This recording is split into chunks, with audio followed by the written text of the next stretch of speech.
malam hari ini, pertahanan, keamanan, hubungan internasional, globalisasi, geopolitik, dan politik luar negeri. Jadi sudah kita kunci ya. Debat Capres-Cawapres 2024 menjadi momentum bagi publik untuk menilai para kandidat yang akan memimpin Indonesia dalam 5 tahun mendatang. Dari sini, para kandidat yang bakal menempati kursi orang nomor 1 dan 2 Indonesia akan diuji gagasan serta visi dan misinya. Komisi Pemilihan Umum atau biasa disebut dengan KPU telah mengumumkan jadwal debat Capres dan Cawapres yang diikuti 3 pasangan calon, yaitu Anies Baswedan dan Muhaimin Iskandar nomor urut 1, Prabowo Subianto dan Gibran Rakabuming Raka nomor urut 2, dan terakhir Ganjar Pranowo dan Mahfud MD nomor urut 3. Kapan debat Capres 2024 dan apa saja barometer yang perlu diperhatikan masyarakat dalam menilai para kandidat? Berikut adalah hal-hal yang perlu Anda ketahui tentang debat Capres dan Cawapres 2024. Jadwal debat Capres-Cawapres 2024 pertama dimulai pada 12 Desember 2023 dan akan berlangsung selama 5 kali, terakhir dijadwalkan 4 Februari 2024. Berikut rinciannya. Debat pertama 12 Desember 2023, debat kedua 22 Desember 2023, debat ketiga 7 Januari 2024, debat keempat 21 Januari 2024, dan debat kelima 4 Februari 2024. KPU sudah menetapkan tema dalam 5 kali debat Capres-Cawapres di Pilpres 2024. Tema di tiap debat akan berbeda. Hasyim Asyari mengatakan topik yang diangkat dalam debat nanti diantaranya terkait dengan pembahasan situasi global dan dampaknya terhadap domestik di Indonesia. Debat pertama, hukum, HAM, pemerintahan, pemberantasan korupsi, dan penguatan demokrasi. Debat kedua, pertahanan, keamanan, geopolitik, dan hubungan internasional. Debat ketiga, ekonomi, kesejahteraan sosial, investasi, perdagangan, pajak, keuangan, pengelolaan APBN, dan APBD. Debat keempat, energi, SDA, SMN, pajak karbon, lingkungan hidup, dan agraria. Debat kelima, teknologi informasi, peningkatan pelayanan publik, hoaks, intoleransi, pendidikan, kesehatan, dan ketenagaan kerjaan. Ketentuan kampanye dengan metode debat untuk Pilpres itu masih sama dengan pemilu 2019 karena dasarnya masih sama. Undang-Undang Nomor 7 Tahun 2017 tentang Pemilu. Berdasarkan ketentuan Undang-Undang Pemilu Nomor 7 2017, terdapat aturan main debat Capres-Cawapres secara umum dijelaskan sebagai berikut. Yang pertama, debat pasangan calon diselenggarakan KPU dan disiarkan langsung secara nasional oleh media elektronik melalui lembaga penyiaran publik.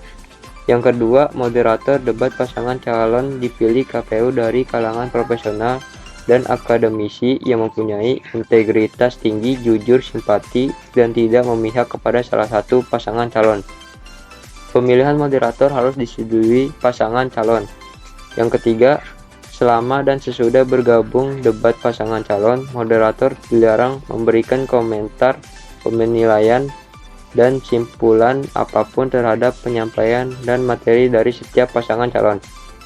Dan yang keempat, dalam menyelenggarakan debat pasangan calon, KPU dapat menghadirkan audiens dalam jumlah terbatas. Para capres dan cawapres bisa mengumbar janji setinggi langit, tapi masyarakat yang akan menilai. Ukuran menilai para kandidat ditentukan dengan bagaimana target janji mereka yang bisa terukur. Sebagai contoh, dalam hal pengentasan kemiskinan, para kandidat akan dinilai seberapa banyak mereka sanggup mengatasinya dalam 5 tahun ke depan. Ukuran lainnya yang bisa dijadikan patokan oleh masyarakat adalah rekam jejak para kandidat. Hampir seluruhnya pernah duduk sebagai pejabat publik. Dari sini, publik bisa menilai sejauh mana mereka melakukan inisiatif dan inovasi saat menjabat sebagai pejabat publik, kata Anwar. Selain itu, publik juga bisa berpegangan pada rekam jejak masing-masing kandidat terkait dengan isu-isu hak asasi manusia, lingkungan, korupsi, dan lainnya. Dan ketiga calon presiden dan wakil presiden sudah melakukan debat pertama, kedua, dan ketiga. Secara keseluruhan, debat pertama, Capres dan Cawapres ini berjalan lancar dan beragam tensi. Debat calon presiden pertama di Indonesia yang diselenggarakan pada Selasa tanggal 12 bulan Desember 2023 malam yang menjadi wadah penempa opini publik tidak mengecewakan. Debat ini menjadi panggung di mana retorika, pengetahuan kebijakan, dan kemampuan untuk bertahan dalam panasnya pertarungan politik diuji. Debat ini mempertemukan Anies Baswedan, Prabowo Subianto, dan Ganjar Pranowo untuk debat mengenai isu-isu penting bangsa ini, hukum, korupsi, hak asasi manusia, demokrasi, dan pemerintahan. Anies secara konsisten menyerang Prabowo Subianto, calon terdepan saat ini yang menandai kehadirannya bukan hanya sebagai kandidat, tetapi juga sebagai penantang serius untuk kursi kepresidenan.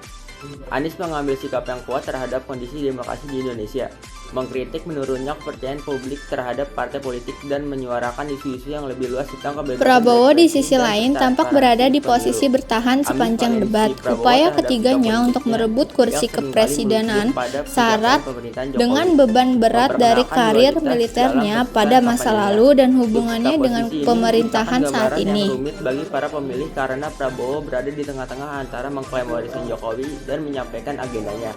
Kritiknya terhadap perjalanan politik Prabowo, terutama keputusannya untuk bergabung dengan kandidat Presiden Joko Widodo, merupakan langkah strategis untuk melemahkan klaim Prabowo sebagai politik anti kemapanan. Prabowo di sisi lain tampak berada di posisi bertahan sepanjang debat. Upaya ketiganya untuk merebut kursi kepresidenan syarat dengan beban berat dari karir militernya pada masa lalu dan hubungannya dengan pemerintahan saat ini.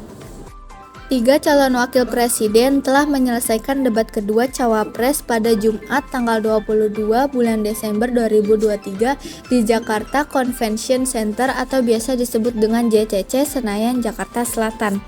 Cawapres Muhaimin Iskandar atau biasa disebut dengan Caimin, Gibran Rakabuming Raka, dan Mahfud MD mendapat kesempatan untuk memaparkan visi misi dan janji politik, tanya jawab yang dengan tema, hingga menyampaikan pesan penutup.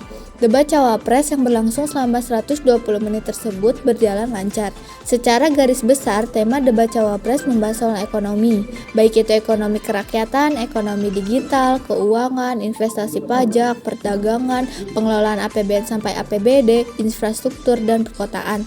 Tensi debat antara Caimin, Gibran, dan Mahfud MD sempat mengalami naik turun ketika sesi tanya jawab soal persoalan ekonomi. Debat kali ini juga menyalurkan istilah-istilah ekonomi yang viral di media sosial antara lain CCS, SGEI, hingga Slepetnomik. Caimin, Gibran, dan Mahfud MD menyampaikan visi misi dan program kerja masing-masing. Berikut rangkuman visi misi ketiga Cawapres dalam debat yang berlangsung Jumat 22 Desember 2023. Yang pertama, Caimin menggaungkan istilah baru yaitu slepet yang dianalogikan sebagai sebuah disrupsi. Disrupsi adalah awal dari perubahan. Pasangan Anies Muhaimin berencana untuk membebankan pajak kepada orang super kaya dan menurunkan pajak untuk kelas menengah. 3. Amin menjanjikan anggaran untuk anak muda termasuk kredit usaha bagi anak muda dengan nilai anggaran sebesar 150 triliun.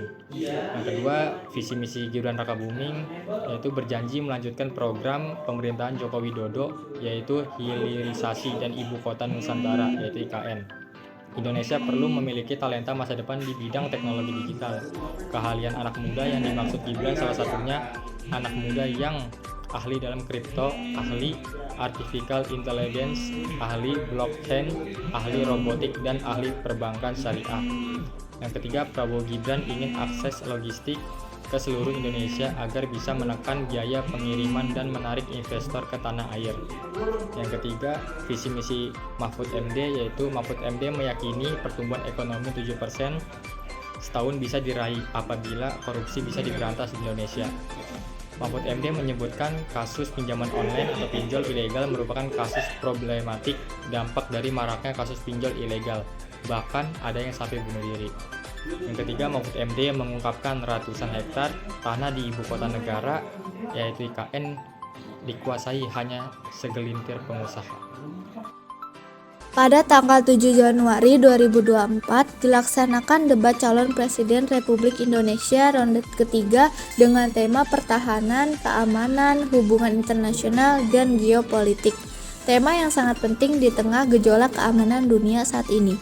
Agenda debat Pilpres ini memberikan pemahaman serta pemaparan mengenai visi dan misi para capres dan cawapres, mengenai tampuk pemerintahan yang akan diemban, serta arah kebijakan untuk periode 5 tahun ke depan. Salah satu hal yang menarik dari debat tersebut adalah diskursus yang mengenai keterbukaan informasi perihal data dan fakta pertahanan dan keamanan negara. Saat itu, dua capres meminta salah satu capres untuk membuka secara blak-blakan data tersebut di forum debat. Menjawab hal itu, salah satu capres menyatakan data pertahanan dan keamanan negara bukan suatu yang rahasia. Lantas, apakah benar demikian? Keterbukaan informasi merupakan suatu konsekuensi logis bagi negara demokrasi. Indonesia telah menjaminnya dalam konstitusi yang kemudian dituangkan dalam Undang-Undang Nomor 14 Tahun 2008. Keterbukaan informasi publik atau UU KIP mengamanahkan transparansi dalam penyelenggaraan negara demi kepentingan publik.